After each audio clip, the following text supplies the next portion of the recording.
everybody. Preston Flatt back again with my former LDS missionary companion, and together we'd like to welcome you from the world headquarters, from the catacombs, and indeed from deep within the bowels of Preston Flatt, we say.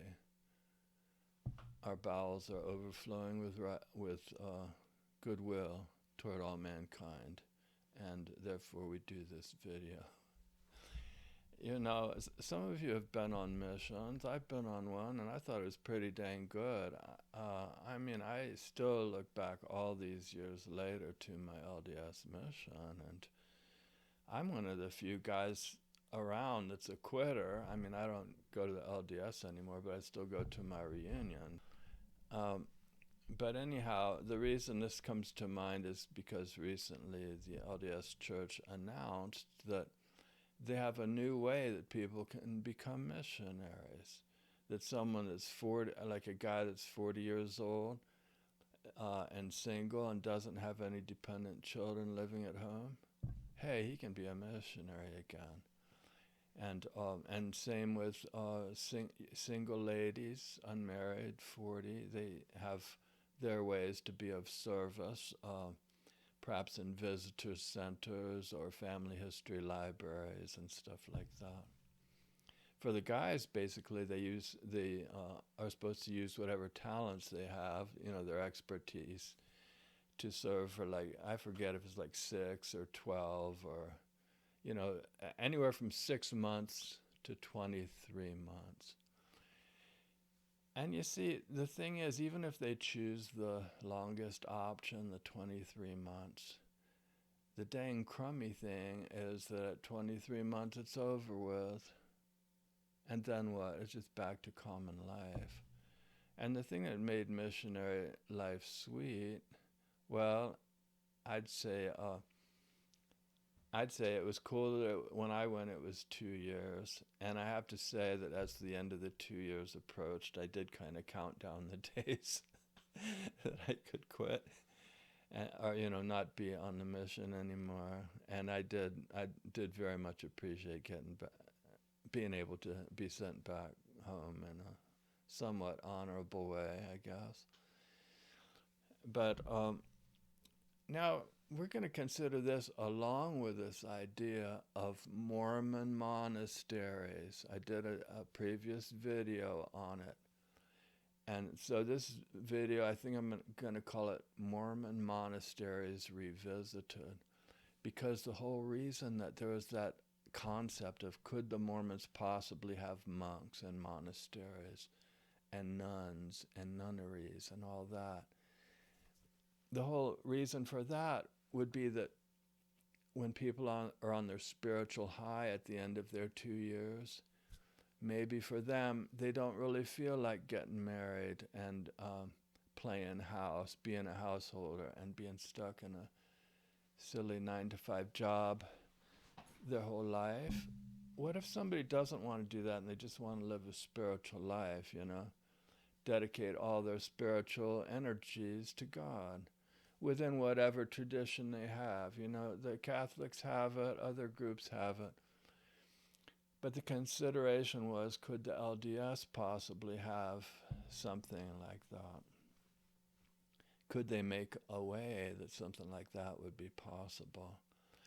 And with this new missionary announcement, I think let's consider, does that or does that not hit the spot for those people that, having come back already, they want to relive, they want to remember and relive and recapture the excitement of being a missionary? And will it really hit the spot, or is there some way that they can still do Mormon or LDS monasteries?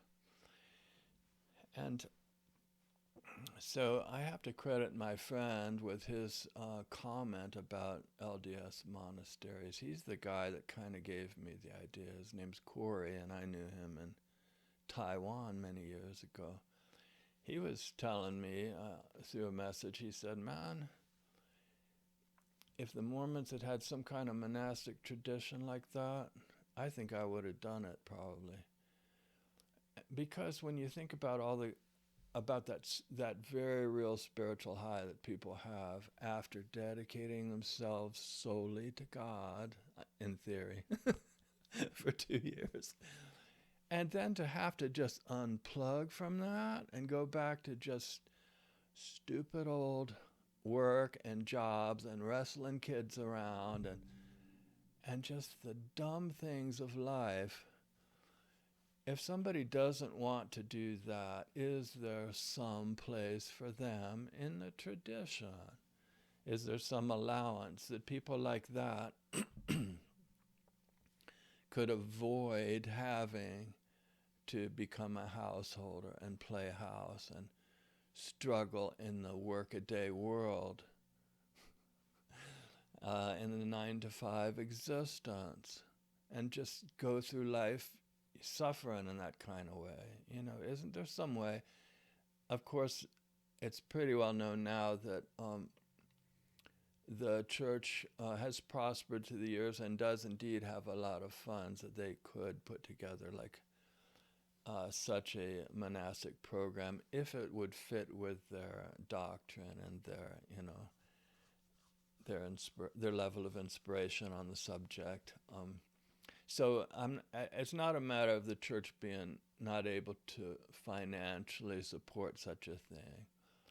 But as we considered in the other video, it's perhaps more of a doctrinal thing. First of all, they do want the families. I mean, they do want like only one option, and that's families, because families produce children. And children, even if some of them quit, they produce more Mormons, more LDS, who will then get married and have more children. And that continues on and on. But if they have a bailout plan, if they have a way to circumvent that or not be so strong on that idea, you get all these guys that just want to be left alone in life. They don't want to have to be yelling at their spouse or being yelled at. And it's the same with young sister missionaries too. They don't want to marry some big oaf that's like an overgrown 2-year-old, and he's just going to preside over her and boss her around and stuff. She's thinking, this is crap. I don't want to do that. Well, that's why there may be the option that sisters also could have something similar. So in the other video, we talked about the MTC, the Missionary Training Program, Missionary Training Center, several of them throughout the world, and considered that that's one thing that I don't know anybody else on earth that does such a good job as the LDS do of putting together facilities like that, right? They really do have it dialed in. So if they wanted to, they could simply build and put together a monastery or a nunnery and have these wonderful dedicated people that as soon as they finish their 2-year mission, they elect to go into a like monastery type thing and still work for the church. So it's not like the church isn't getting anything out of the deal. They could be in that, or they could be like the 2 Nephites, just roving, just wandering the earth, doing good deeds for people. And then when people say, who were those 2 masked men, as they walk away with their backs to them, and then that's the cue that the masked men will turn around and flash their name tags. We're representatives of the Church of Jesus Christ of Latter-day Saints. So that people know where to get bread, where to get the bread of life, where to get the water. You got to leave some kind of hints around, some kind of a trail of breadcrumbs. So if someone thinks you look somewhat Christian, somewhat decent, they can think, well, I'd like to be like that person. I'd like to find out where they're from and what they're all about. And then the missionary could try being all humble and say, they're asking him, what church do you guys go to? And he says, I would tell you, but I'm trying to be humble, and therefore I won't let you know. That's about the most ignorant thing ever. It's kind of weird, though, when you think about it. If they're representing God, they could just say, yeah, well, I'm God's brand, you know. But then you have the belief that, no, it's the organization, the actual organization that was restored to earth, that there's a way to plug yourself into the organization and participate.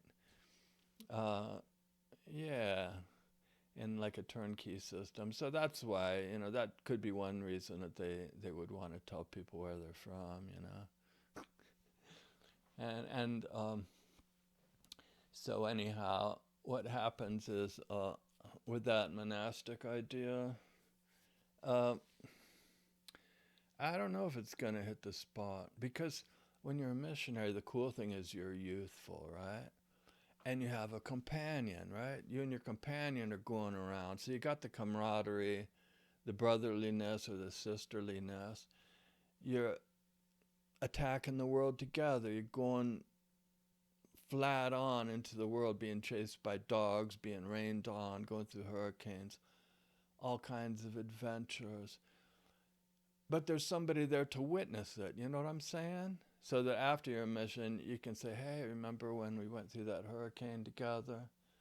The person says, yeah, I remember that. Right on. But if you don't have a companion and you just go out one day and you get rained on and the wind hits you upside of the head and stuff and you're out in the elements, it's like, who cares? I mean, you know it, God knows it, but is that enough? And so that's one thing about this new announcement of the new opportunities for single missionaries, 40 and above, if they're single and have no dependent children at home. They say, no, you won't have a companion. And so they give people opportunities, the guys perhaps as like senior missionaries and or working in the mission office or working in an area of expertise which they have developed through the years. And so I don't know. I mean, you've got to really believe in it. I mean, if you really believe in the cause that you're involved in, then you don't mind donating your effort and your life to that cause, you know, to help people, to move the work along, to bring people into the group and stuff. But to somebody that doesn't believe and sees that from the outside, it might look like they're getting people to do a whole lot of work for free. You know what I mean? It's like, yeah, when I was all by myself, single, at home with no dependent children living at home, and I was working out in the workforce, I would do this exact same thing. Oh yeah, but I got paid for it at that time. No, that sounds kind of like insulting. I don't mean it in that way, because if someone can believe in their group and they're all in, man, you guys are super blessed. I don't know how some people can do it, really. And if they're that far in, if they're that believing, I really suspect that it'll actually work for them, that it'll actually bring them a lot of joy in life. And my hope for them is that they can somehow get through life without getting disillusioned. Because, man, when you don't have a software program for your life, even if that software program may seem somehow flawed, and you start from, well, not exactly from scratch, but if you don't have that, then what do? You write your own software program? How are you going to do that? Well, you're going to want to include scripture reading, probably prayer, probably meditation, probably service and good works. You see, a lot of that foundation may already be in the thing you're already in right now. And then you might think, yeah, but there's a bunch of stuff that I view as optional that I kind of wish they never put in there because it's somewhat troublesome. So can you keep to the good stuff? And I guess it depends on what their policy is as to how to handle the controversial optional things. I mean, it's kind of rough when you can't speak freely about something, like, well, this is what I learned, and you raise your hand in Sunday school, and then they say, please don't talk about that in church. But I digress. Let's get back to the missionary thing again. So, considering the monastic idea, right? When me and my friend were considering it, my former buddy from Taiwan all those years ago, it seemed like the best idea ever. And then somebody in the comments, they said, yeah, but you guys got to realize that there's that thing called eternal marriage, where is not just the one guy up in heaven all by himself. He's actually got a spouse so that they can have spirit children and, you know, multiply and replenish perhaps the heavens, or the, you know, so the seeds will continue, or however they put that. They have a way of phrasing it. And so, because there's such an emphasis on a heavenly couple up in heaven, then my friend said, yeah, that is reason enough to not have monasteries. Because you don't want the guy getting through life all by himself, or the woman getting through life all by themselves, completely at peace and completely left alone. No, you want them entangled in a marriage relationship so they can fight it out and learn how to get through life with bumps and bruises and stuff. What a valuable lesson that is. Yeah, you don't want to just sit and meditate. No, but then someone else said, no, man, even on earth there's things like artificial insemination. There's, what do they call it, in vitro fertilization stuff. And they were saying, if they can do that on earth, then man, don't you think they could do that up in heaven, so the guy could go up into heaven and just be flipping left alone and not bugged, that the woman can be left alone, that she doesn't have to be presided over by some big-bellied oaf that's just gonna, like a bull in a china shop, just throw tantrums in heaven and stuff. I think there's real value in the idea of being left alone in life and in the heavens, man. But then you see, if you get up to heaven, if it does work out for you, and I do hope that it does, that you can get up to heaven. I hope I can get up there, actually. But then once you're up there, there's still young, like if you're a guy, there's still young ladies up there. Maybe you're not so into the physical relationships. Maybe you just want to use in vitro fertilization or something to expand your kingdoms and stuff, you know. Maybe you just want to live up on the top of some mountain and and somehow still have it work out, that you can just be left alone but still have nobody the boss of you now. So that's an idea. So really, in summary, the idea of a monastic order, it could work if the leaders of the church were to get such a revelation as that. And if they were to say, well, you know, there are a lot of people that get through life unmarried, and maybe we can just leave it as a big unknown and let them serve as monks and nuns in this world. And then when they get up there, just let God sort it out. Wouldn't that be cool? And then you could have every bit of the advantages of living like a monk or a nun, like a hermit, if you will, and just meditating and praying all day long. You know, you do want to, I'd say, perhaps jealously guard the ability to spend time with God, because sometimes I see these other monastic traditions. I think, man, that'd be cool to be a monk with them.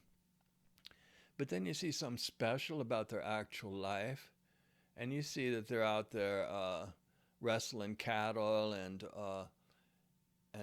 working like in a assembly line, making stuff all day long, and it's basically that they're working for free just to get money to sustain their monastery. And basically their job description, what it looks like they're doing, all that work and stuff, it's really not a whole lot different from the BS that you'd find in life if you had to go out in life and work. Except instead of having a beautiful, nice spouse, they got a whole room full of these like bald-headed, yapping monastics squabbling with each other. So there's somebody's going to squabble, whether it's your fellow monks and nuns or the person that you're married to. So is there any escape in life? That's my question. Is there any escape? Well, it might be worth trying the short-term mission. Maybe it'll evolve over time to be, I'd like to see it become a real devotional type of monastery.